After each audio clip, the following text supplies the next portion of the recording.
کل کسی نے سوال پوچھا کہ انسان تو اشرف المخلوقات ہے، لیکن پھر اللہ انسان کو جہنم کی آگ میں کیوں ڈالے گا؟ اس کی وجہ یہ ہے، جواب یہ ہے سوال کا کہ اشرف المخلوقات ہے، لیکن اپنی حرکتوں سے، اپنی بدعمالیوں سے اپنے آپ کو رسوا کر دیتا ہے۔ جو جتنا عزت دار ہوتا ہے اس کی برائی بھی اتنی زیادہ ہوتی ہے۔ بادشاہ کے گھر میں پیدا ہونے والا شہزادہ ہوتا ہے، لیکن وہ ایسی گھٹیا حرکتیں شروع کر دے، مسجد سے چپل چرانا شروع کر دے، چرسیوں کے ساتھ بیٹھنا شروع کر دے، تو کیا اس کی عزت شہزادوں والی رہے گی پھر؟ بلکہ وہ عام چرسیوں، ہیروئنچیوں سے اور قوم کے پس لوگوں سے زیادہ برا سمجھا جائے گا، کیونکہ اتنے بڑے گھر میں پیدا ہوا اور کس قسم کی حرکتیں کر رہا ہے۔ اللہ تعالیٰ نے انسان کو انتہائی مہذب بنایا، انتہائی مہذب۔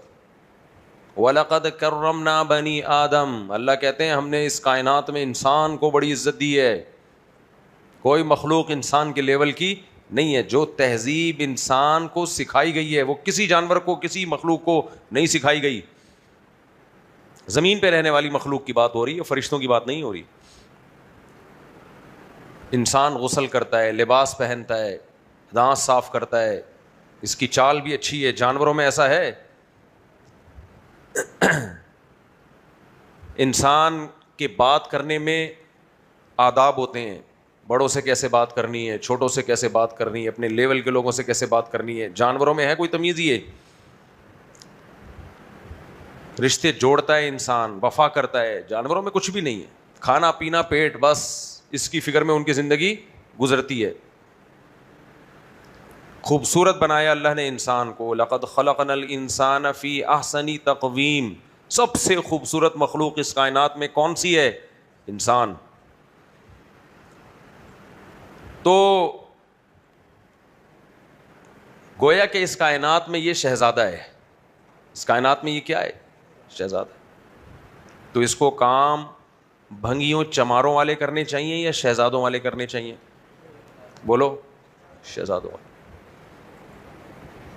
اگر یہ کام بھنگیوں والے شروع کر دے، بادشاہ کے گھر میں پیدا ہوا شہزادہ اور جا کے لوگوں کے گٹر صاف کر رہا ہے، بادشاہ نے پوچھا تجھے کیا ہو گیا، کیوں کر رہا ہے؟ ابا کچھ پان گٹکے کا خرچہ نکل آئے گا۔ بادشاہ بولے گا کم بخت، تیرا باپ بادشاہ ہے، شاہی محل میں تو پلا ہے، تجھے پان گٹکے کی فکر ہے؟ بادشاہ اپنے بیٹے کو پان گٹکے کے پیسے نہیں دیتا نا، پہلے زمانے میں بادشاہ لوگ بڑے ہائی لیول کے ہوا کرتے تھے، کہتے ہیں ہمارا بچہ پان گٹکے نہیں کھائے گا۔ تو اب بیٹا کو بادشاہ پان گٹکے کے پیسے نہیں دے رہا اور بیٹا جا کے لوگوں سے مانگ رہا ہے، باپ کی عزت کا جنازہ نکال رہا ہے، تو ایسے موقع پہ یہ کہا جائے گا یہ پان گٹکے تیری پرسنالٹی پہ سوٹ نہیں کرتے۔ سمجھ میں آ رہی ہے بات کہ نہیں آ رہی؟ تیری پرسنالٹی پہ پان اور گٹکے سوٹ نہیں کرتے، تیری پرسنالٹی پہ تو پان اور گٹکے کا بزنس سوٹ نہیں کرتا، کھانا کہاں سے سوٹ کرتا ہے؟ تو اللہ نے انسان کو سب سے بہترین پرسنالٹی دی ہے، سب سے بہترین۔ انسان کا لباس دیکھ لو، طور طریقے دیکھ لو، ڈسپلن دیکھ لو اس کی زندگی میں، ترقی یافتہ قوموں میں بھی اور جو ترقی یافتہ نہیں ہے ان میں بھی، بلکہ ترقی یافتہ قوموں میں یہ ڈسپلن اور بھی زیادہ نظر آتا ہے، لباس میں، پوشاک میں، بات چیت میں۔ لیکن انسان نے یہاں ایک بڑی زبردست قسم کی دو نمبری کی ہے۔ اس نے اپنی عزت کو برقرار رکھنے کے لیے، زیادہ گاڑی باتیں تو نہیں کر رہا میں، ایسا تو نہیں باپ بولے پتہ نہیں کون سا سبق لے کے بیٹھ گئے۔ انسان نے اپنی عزت کو برقرار رکھنے کے لیے ایک دو نمبری کی ہے۔ اس نے اس پہ تو کمپرومائز نہیں کیا کہ میں عزت دار نہیں ہوگا، کہ عزت دار ہوں، لہذا میرا اسٹائل اور میرے طور طریقے بادشاہوں والے ہوں گے، گھٹیا لوگوں والے نہیں ہوں گے۔ لہذا اس نے گیٹ اپ کو فوکس کیا، زیادہ فوکس کس کو کیا؟ گیٹ اپ کو، صفائی ستھرائی، ڈسپلن۔ لیکن وہ کام جو انسانیت کے لیے بدنما داغ تھے ان کاموں کو نہیں چھوڑا۔ دیکھو بعض دفعہ گیٹ اپ ایسا ہوتا ہے جس سے انسان بد تہذیبہ لگتا ہے, بعض دفعہ عمل ایسا ہوتا ہے جو تہذیب یافتہ لوگوں پہ سوٹ نہیں کرتا. عمل کو ٹھیک کرنا مشکل تھا, اس نے سارا زور کس پہ لگا دیا؟ ابے جملہ تو مکمل کر لو یار. سارا زور گیٹ اپ پہ لگا دیا اس نے. مثال سے بات سمجھاتا ہوں, میری عادت ہے مثالیں دینے کی, اور یہ میری عادت اس لیے کہ اللہ قرآن میں مثالیں بہت دیتا ہے, نبی نے اپنی حدیث میں مثالیں بہت دی ہیں. لوگ کہتے ہیں مفتی صاحب قرآن حدیث چھوڑ کے اپنی مرضی کی مثالوں پہ لگ جاتے ہیں. بھائی صاحب مثالیں دی جا رہی ہیں اپنی مرضی کی سوسائٹی کے حساب سے, لیکن ان مثالوں سے سمجھایا کیا جا رہا ہے؟ قرآن و سنت سمجھایا جا رہا ہے. وہ میری کوئی اپنی بات میں نہیں سمجھا رہا. تو جتنی مثالیں دیں کیا خیال ہے؟ مثالیں ایسے ہیں جیسے کھانے میں مسالے, مسالے کے بغیر کھانے میں ٹیسٹ آتا ہے؟ نہیں آتا. تھائی لینڈ میں جاؤ آپ, کھانے کھاؤ, مسالے ہی نہیں ہیں, پھیکے پھیکے کھانے. چائنیز کے کھانے کھاؤ, بوائل کھانے, جیسے ان کے کھانوں میں ذائقہ نہیں ہے چائنیز بھی مزیدار. چائنیز خود بھی ایسے ہی سب کی ایک جیسی آنکھیں سب. کسی نے کہا نا چائنیز دوسری شادی نہیں کرتے, بھائی وہ دوسری کی شکل بھی پہلی جیسی ہوگی, اس لیے ان کو کیا فائدہ. تو ہمارے ہاں اتنے مسالے ہیں کہ اس کے مسالوں کے اثرات ہم لوگوں کے چہروں پہ نمایاں ہوتے ہیں. جن کے گھروں میں تیز مسالہ, زیادہ تیز مسالہ ہے, ان کے بچے ایسے پیدا ہوتے ہیں تھوڑے سے جیسے ہلکی آنچ پہ ان کو پکایا ہوا ہو, ایسے بچے پیدا ہوتے ہیں. ہلکی آنچ پہ ان کو تھوڑا سا کسی نے گرم کیا ہوا ہے تو اثر آتا ہے نا مسالوں کا. خیر, تو مثالوں سے بیان چٹپٹا ہوتا ہے جیسے مسالوں سے کھانا چٹپٹا ہوتا ہے. تو اس لیے میں بیانات میں بہت زیادہ مثالیں دیتا ہوں. تو بات کیا چل رہی تھی؟ یہی تو مسئلہ.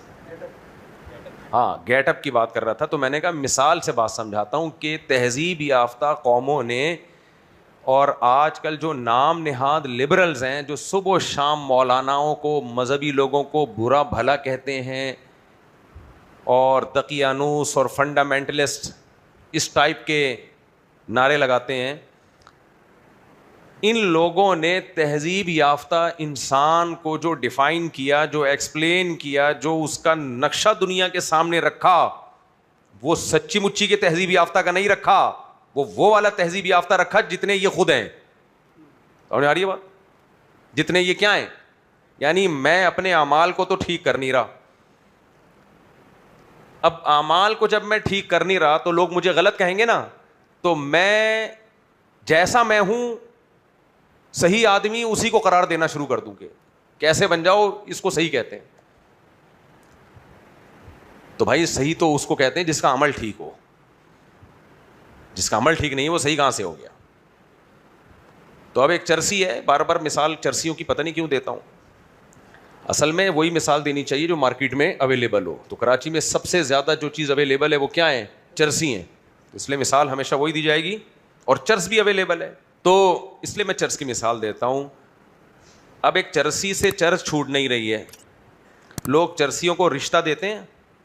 بولو, آپ کہیں رشتہ لینے کے لیے گئے, لڑکی کے ابا نے پوچھا کیا کرتے ہو, آپ نے کہا چرس پیتا ہوں, رشتہ ملے گا؟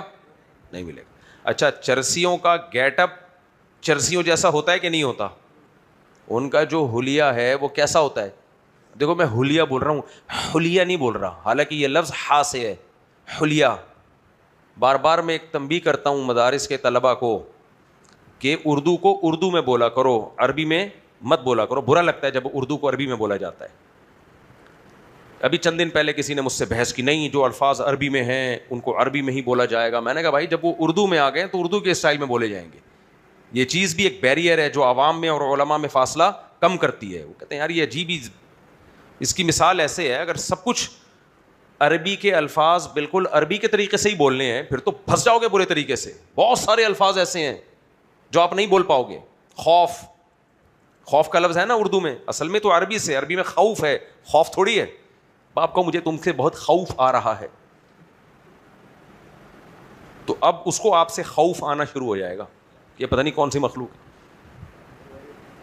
یہ تو بہت سارے الفاظ ہیں ایسے. تو انتظار ہے, ہم اردو میں کیا کہتے ہیں انتظار کر رہا ہوں, اصل لفظ ہے انتظار, نون پہ اخفا بھی کیا جائے گا, سمجھ میں آ رہی ہے, ناک کے بانس سے آواز نکالی جائے گی, واہ ہے واہ, انتظار, کافی دیر اس کو انتظار کرنا پڑے گا جب تک آپ انتظار کے لفظ کو کمپلیٹ کرو گے. اردو میں بولتے ہیں انتظار, زے سے بولتے ہیں, زے انتظار, لکھا جائے گا وا کی طرح. سوال پیدا ہوتا ہے کہ جب بولنا وا نہیں ہے تو پھر لکھا کیوں جا رہا ہے؟ یہ بھی ایک اصول سمجھ لو, پوری دنیا میں ہر زبان میں لکھنے کے طریقے یہ بھی توقیفی ہوتے ہیں. توقیفی کا مطلب جیسے اہل زبان لکھتے چلے آ رہے ہیں, اور بولنے کے طریقے بھی کیا ہوتے ہیں؟ توقیفی, جیسے بولتے چلے آ رہے ہیں, اس میں عقل کا دخل نہیں ہے. یہ انگلش میں بھی ہے, عربی میں بھی ہے, اردو میں بھی ہے, ہر زبان میں. لکھنے کے قواعد الگ ہوتے ہیں, بولنے کے الگ ہوتے ہیں. جیسے